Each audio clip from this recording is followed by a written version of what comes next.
the point of this slide is really to set the lens that maybe you could view this presentation through, and that's a bit about adaptation and evolution.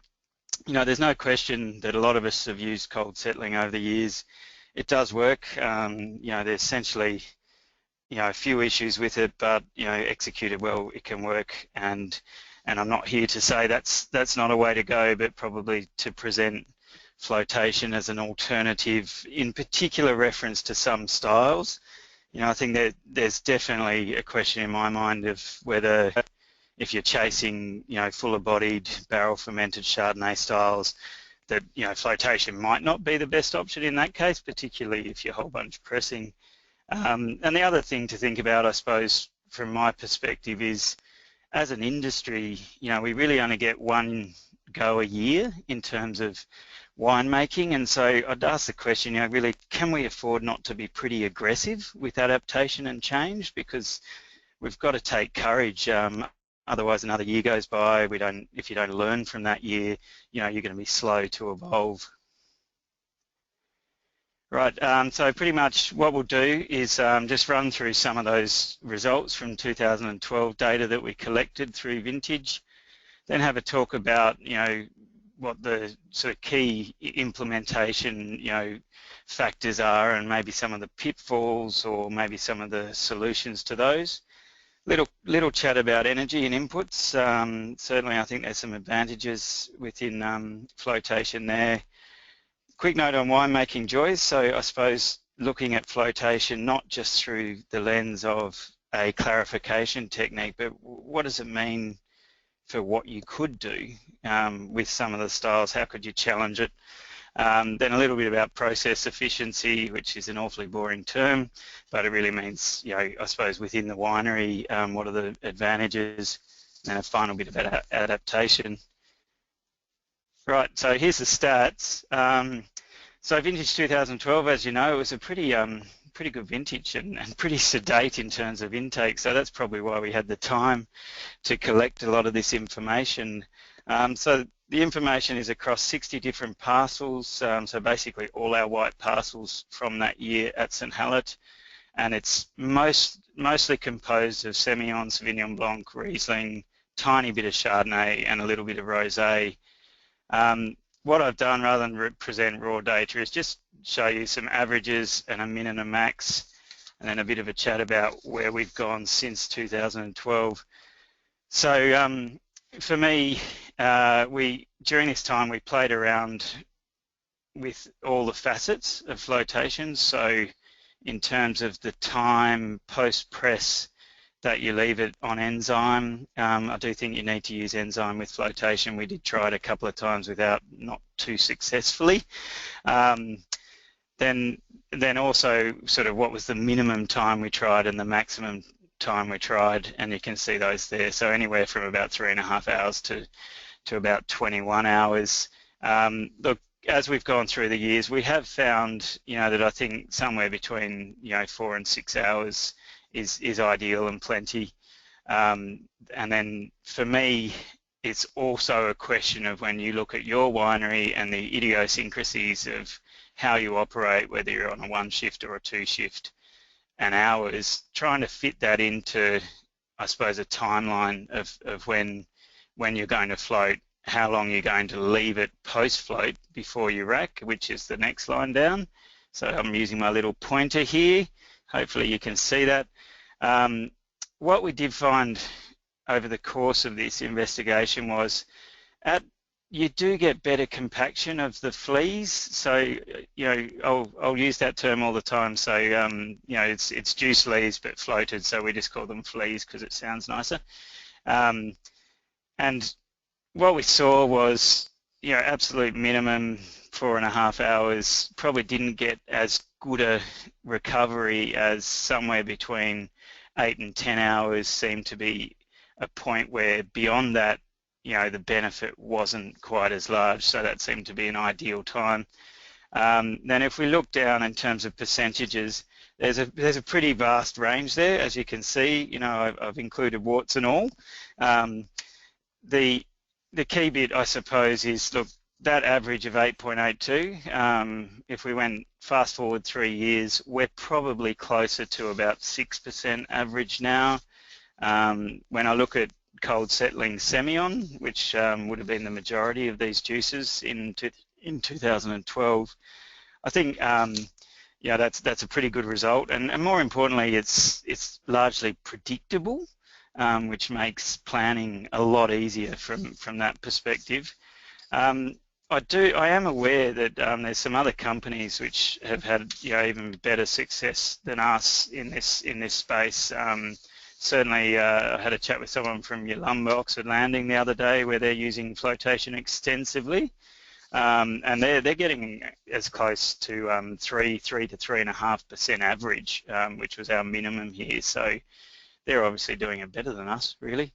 But it's also, again, thinking about what's your target. It is quite highly clarified in the sense of when we get to NTU and measuring turbidity, the average is about 50.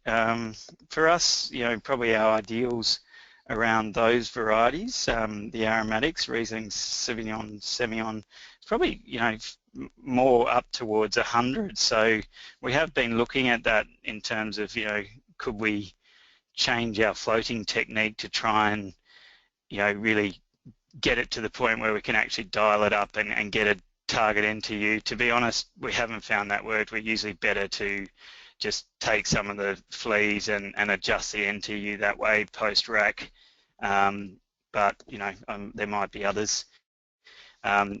Just going back to one point there with the 21.4%. So look, there's no doubt that whether you cold settle or whatever you do, you do end up with those nightmares, and it does happen in flotation. I think any of you who've had a try, you might have ended up with the dreaded sandwich, which is basically when you get lees at the bottom and at the top, and this nice clear bit in the middle.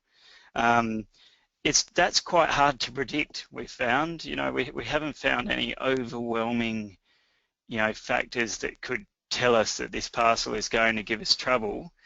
But one of the things that a company in New Zealand's been working on, and also we've been working on a little bit, is so how could you predict it rather than with a trial technique. So we'll have a look at that just in the next few slides.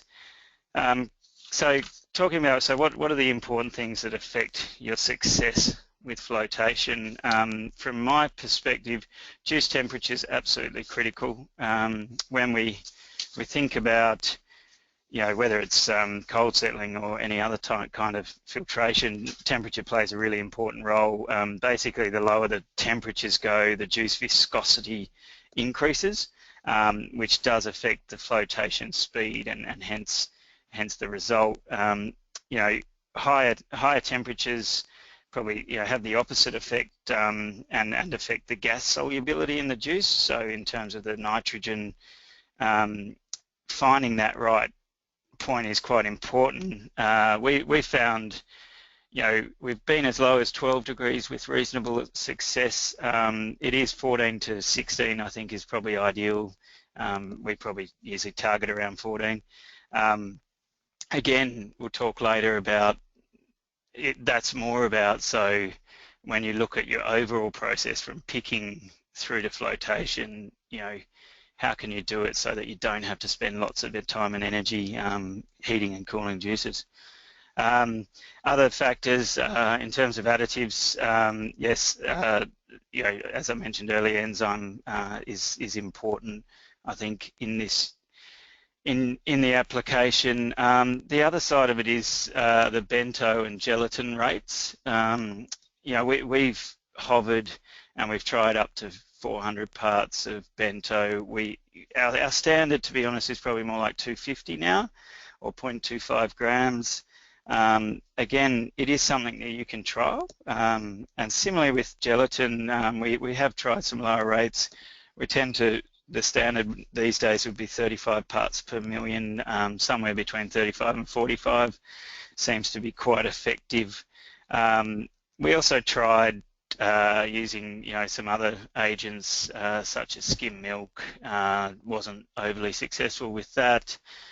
We also tried different types of gelatin, including, probably the one for whatever reason, Vegicol didn't quite work out for us.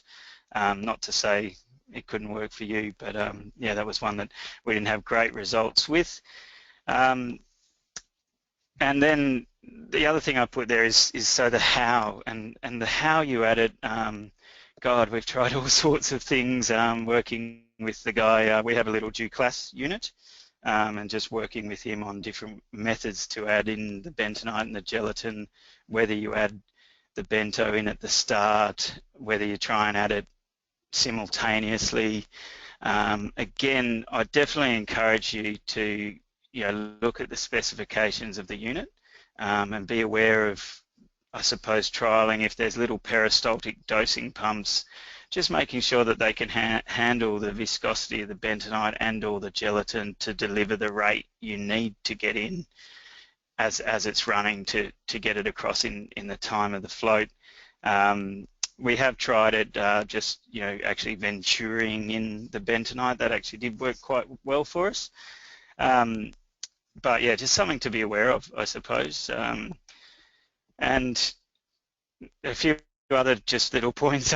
First thing you learn is you do need fairly decent ullage in your tank, because when you float, I think 10% is just a good guide that you'll need to have that space in your tank, because as it floats, otherwise you get a really lovely mess across the tank.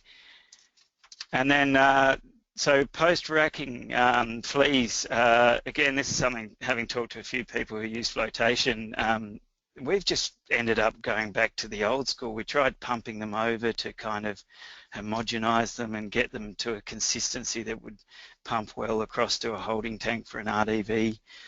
We found the old-fashioned way of literally getting in the door with a squidgy is almost the best. Just hook up to the bottom and squidgy away, and it pumps quite well. And then the other side of all this I've just got there is it's really important to kind of map that process all the way to ferment. So the things that I was talking about there is, for us, we use a temperature gun to check the temperature of the fruit. So we sort of target, with hopefully it's hitting the crusher at 11 to 12 degrees, no must chilling, straight into the press, through a press cycle. It arrives in the holding tank at 13 or 14, which is pretty much ideal. Has that 4 to 6 hours time on enzyme, then into flotation, and then look at sort of where does that fit within our shift timing. So sometimes we might hold it a bit longer, float it and leave it overnight and rack it off in the morning, or depending on the load timing, we might get going earlier and then rack it off that night so it's ready to go. The other side of it is, so you're pretty much within 24 hours going to have, clean juice that's ready to ferment. So it's, in our case, we use yeast cultures. So it is a bit about planning those, and making sure that you've got the right sort of cultures ready in advance before you even crush the fruit. However, the one thing I will say is a little advantage of flotation. These juices, because you've removed them from most of the solids, and they have very little sulfur, but I'm quite happy to leave them for a few days while we get everything together. They might very slowly tick off, but they don't tend to be honest. So I thought I'd just, while I was talking about that trial unit, so one of the methods to try and make it more predictable is to do a bench trial, which you can do in real time. So this is a little setup thanks to the guys at Wither Hills, and basically what they do is ensure that the tank's homogeneous, take a sample, keep it homogeneous, and then put it through this little litre unit with the additives, float it, and then drain it off into measuring cylinders and record the results. And so what you can do there is try a number of different rates of bento and or gel. If you're not getting the right result in the measuring cylinder, you can actually change it, and so hopefully avoid that sort of sandwich situation. This is just a a page as an example of what that trial would look like. And considering that you do have that 4 to 6 hours of it sitting on enzyme, it's quite a powerful tool in the sense that you can change your process in real time, get the right sort of additive rate to get the right result that you're looking for. Right, I should have mentioned earlier that probably what I'm talking about today is discontinuous batch flotation. So just to qualify, all those statistics, all those implementers refer to batch flotation, not continuous. We're not really big enough to consider continuous, so I can't really talk much to that. And the other side, when I say batch flotation, I am talking about in the tank. So we don't go tank to tank when we float. We go bottom valve to racking valve, and usually dependent on volume, that might be a float of between 1 and 2 hours flotation time. The other, I suppose for us, when we looked at that going tank to tank batch style, I think you're just introducing another tank to clean, really, and then we really wanted to make this work in place. I suppose it made sense for us. So the obvious thing about energy and inputs, look, it's a pretty obvious thing that if you can get your fruit delivery at the right temperature, you're not using a muscular, your enzymes are more effective at that temperature, and you're also not cooling the juice and then not heating the juice up to temperature ready for inoculation, because pretty much how we roll it, it's by the time we finish and rack, it's 15 to 16 degrees, which is ideal for inoculation. So obviously reduce the total requirement. Also, the timing's important here, because particularly in Barossa, you know, when Riesling's coming in, we're usually flat out with Shiraz, and there's a lot of cooling, a lot of load on the refrigeration, so you are reducing your peak loading, which is important. And then the other side of it is juice SO2 requirements. You know, there's a bit of work that there's a few papers that you can find online just around sort of the oxidative measures versus a cold settle, and most of the results, you know, point towards flotation with nitrogen. There are a few papers which is flotation with air, and I'm not sure I'd recommend that. But there's certainly good results in terms of, you know, the flotation with nitrogen being, as I suppose, protective as a cold settling. But more importantly, you really don't need to use the levels of SO2, and that opens up a world of possibilities, I think. And that final point is, you know, because we're not cooling the juices down to 8 degrees or wherever you like to cold settle, you don't end up with the tartrate deposits on the tank, so cleaning's far less arduous in terms of cleaning those juice tanks. All right. This is just a slide. Look, I think when we look at, you know, energy intensity, there are a lot of metrics. This is just one that we used as part of that clean energy grant. And flotation, I think, is a contributor to some of these results, but it's not the whole story. So certainly, you know, this would reflect, you know, changing lights to LED, some staged ammonia fridge plant versus air freon. So look, I'm definitely not attributing this to flotation, but it sort of just gives a steer that, you know, we've certainly seen significant reductions in our energy intensity, which has been certainly a big benefit. We recently just got back the numbers from the Entwine survey, and we found that we're probably running at about 160 kilowatts hours per litre versus the average for a medium-sized winery is sitting about 450. So that's a pretty good result, and certainly worth considering. When we talk about process efficiency, that was more leading towards, you know, the simplification in the winery. So we found that, you know, setting up, so your press lines are always running to the same tanks, because you're pretty much, those tanks are going to be empty inside 24 hours, maybe 36, so maybe you need a few spares, but it just means that kind of line setup, where the flotation unit sits, is all in the same place, and then you can rack to the appropriate tank from there. I suppose racking is simplified too, in the sense of, you're not going in through a door with a racking plate and all that sort of thing. I think it does offer some benefits in terms of, operator error. It's very easy to do. You just put a sight glass on the bottom and off you go, pretty much, and the cut when you hit the fleas is very clear. The only thing that we have found that may be of benefit is you will occasionally get some really heavy solids, just a little slug of 100, 200 litres at the bottom. So if that's an issue, you might want to consider just teeing off your line into your lees tank, so that when you start, you just shuffle that off into the lees tank and then go to the clears tank. Our experience is, it does sort of mean that you're actually forced into faster decision making on juices.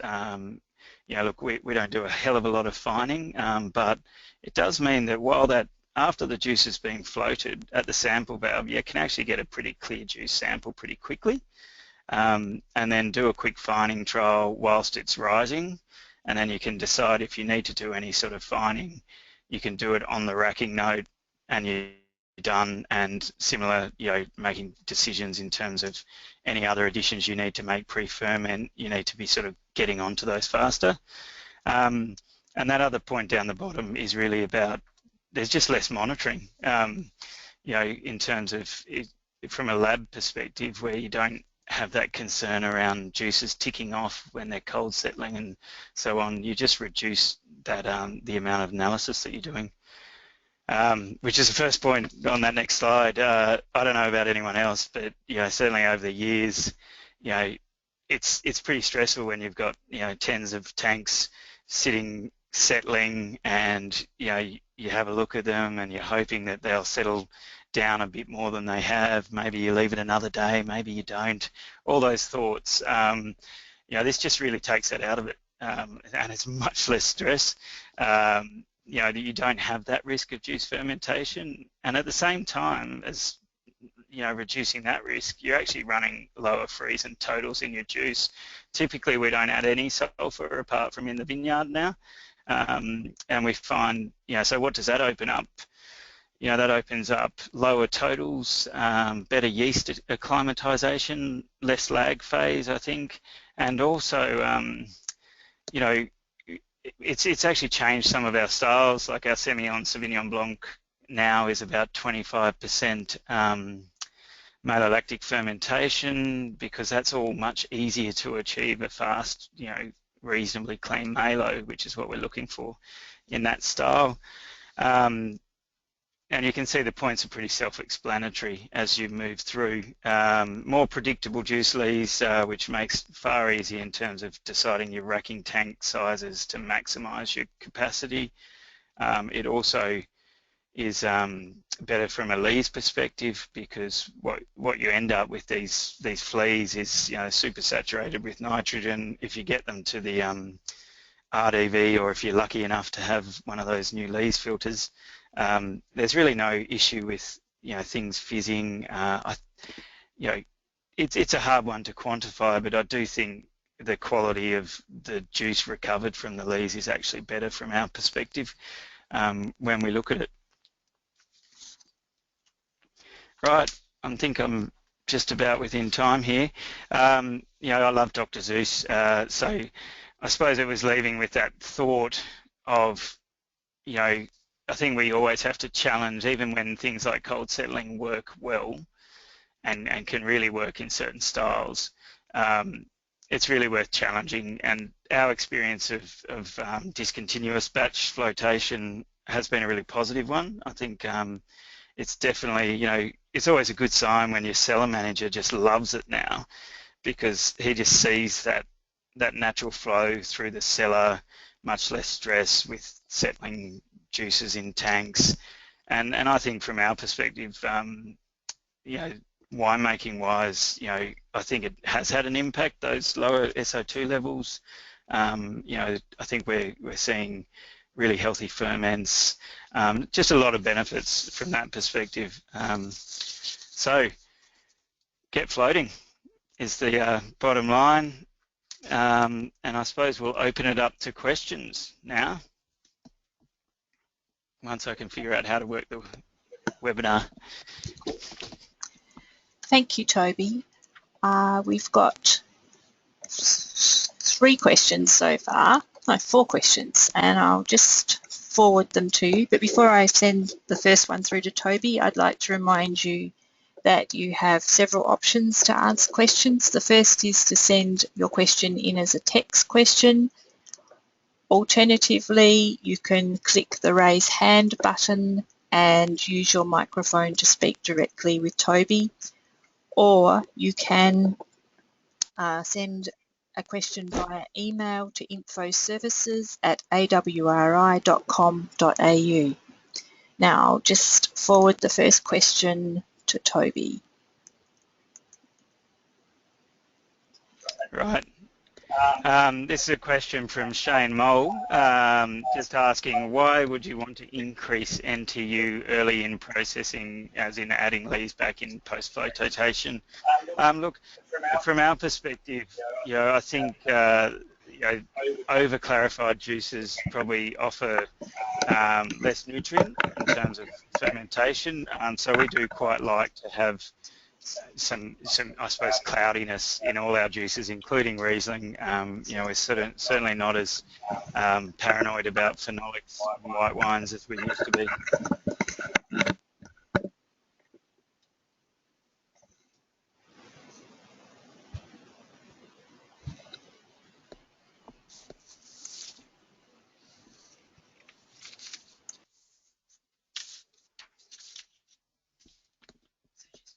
Yep, so I'll just go on to the next question. Sorry, I've got another question, Stephen Kukesh, which is around what successful gelatin addition rates were you finding with your trials? Typically 35 parts to 45 parts were the rates that we had success with. I think they're generally accepted through people who are using flotation these days. As I said, we tried a couple of different agents, not overly successful with some of those, but I'm sure there's others out there to have a crack with.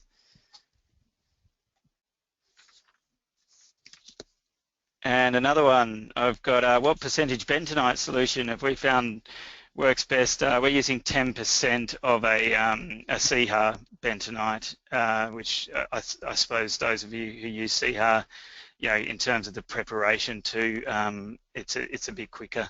So it makes the whole process run a bit faster for us. Yeah, good question from Trent Ecott here around during flotation in the same tank. Have you had any issues with the unit cavitating?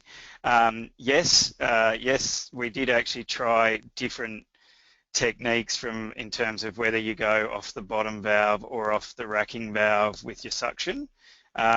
Both work in terms of floating. We have found that we get less issues coming off the bottom valve in that case. And another question from Anna Hooper. Hi, Anna. Is it necessary to add bentonite? Look, it does affect the the efficacy of the flotation. I think it's an interesting point that, I suppose the bentonite and the gelatin are really just providing those kind of highly charged sites that the colloids connect with as it rises. So I think what you'd find you'd get is probably a higher NTU juice. We haven't tried it without any bentonite, to be honest, something maybe we could have a crack at. But yeah, if NTU wasn't, or clarity wasn't really an issue, something worth giving a go to. All right, this is very weird when I can't see people, I have to say, answering questions. But I've got another one from Brett Schultz. We have some issues floating Pinot Gris. Have you had any experience with Pinot Gris, and if so, any solutions? Not as yet. We did have a little bit of Pinot Gris from Rat and Bully last year for Tatachilla that we did for them. And we did float that, and that seemed to work okay. So haven't found that yet, and not really sure why. You know, what would it be about that variety that's giving you the difficulties? Sorry. Oh, question was the SIHA, how do you spell it? SIHA is the name of that bentonite that we've been using. Are there any instances where you would not use flotation from Fiona? Yeah, absolutely. You know, our experience here, and keeping in mind what we're producing, is predominantly machine harvested aromatics, so Semillon, Sauvignon Blanc and Riesling. From my perspective, if you're whole bunch pressing Chardonnay, I'm not sure you need to float. You know, I mean, the level of solids in a whole bunch juice are going to be quite low already, so you could either just run with a pretty much a quick settle, depending on whether your fruit was cold or not, as hand picked, but you know, a 24-hour settle and straight into barrel if you're barrel fermenting it. You know, yeah, so I suppose in those styles, in particularly whole bunch, I don't really see that there's as much application potential. Interesting though to think about it from a sparkling perspective, where you are trying to keep your total SO2s down for secondary fermentation.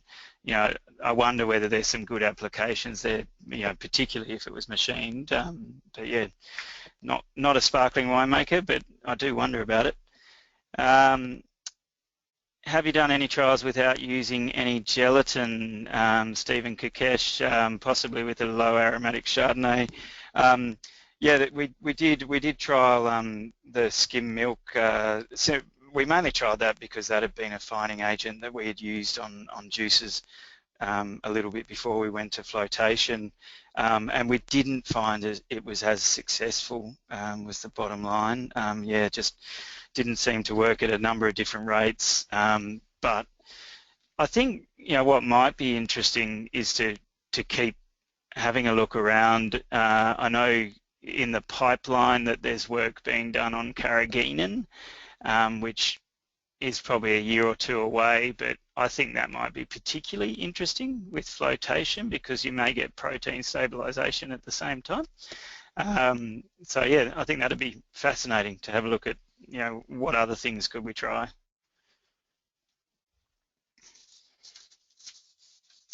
Just while I'm waiting, any other questions? One final point. When we initially started using flotation, we did do trials across basically getting a parcel of juice, homogenizing it, splitting it, cold settling one, floating, and, you know, trying to keep our ferments as the same as possible.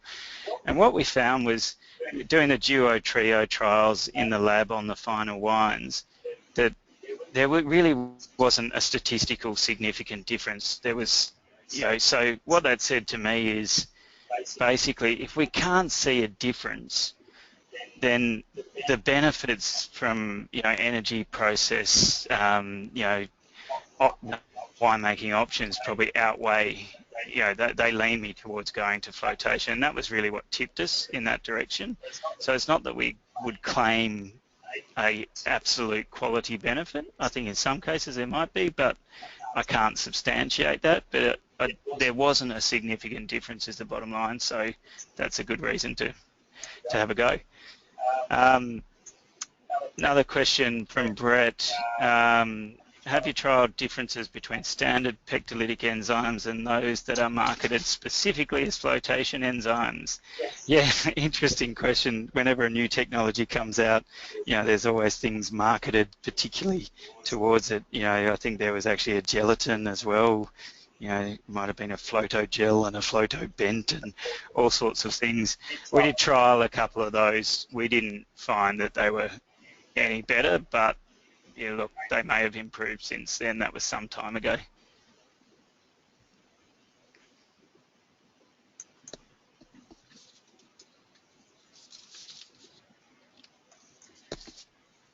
Well, there doesn't appear... Oh, we've got another question. Oh, it's just... No, a comment from Brett saying they experienced the same. That's good to know. Thanks, mate. Thank you. Well, we don't appear to have any more questions at the moment, so I think we'll finish. I'd like to thank Toby for presenting today and to thank you to everyone who attended and took part in today's session. For attendees, you will receive a follow-up email with a link to this recording and a link to a survey. The recording may not be available till early next week. I just thought I'd mention that. Should you need to follow up on anything else, please feel free to contact the AWRI directly. And next week's webinar will be presented by Dr. Peter Heyman from the South Australian Research and Development Institute, and the subject is 6 Impacts of Climate Change on Viticulture, an update from climate science and an overview of adaptation options. If you haven't registered for this webinar, please visit the AWRI website to do so. Once again, thank you to everyone for joining, and please check out the AWRI's webinar program to register for future sessions.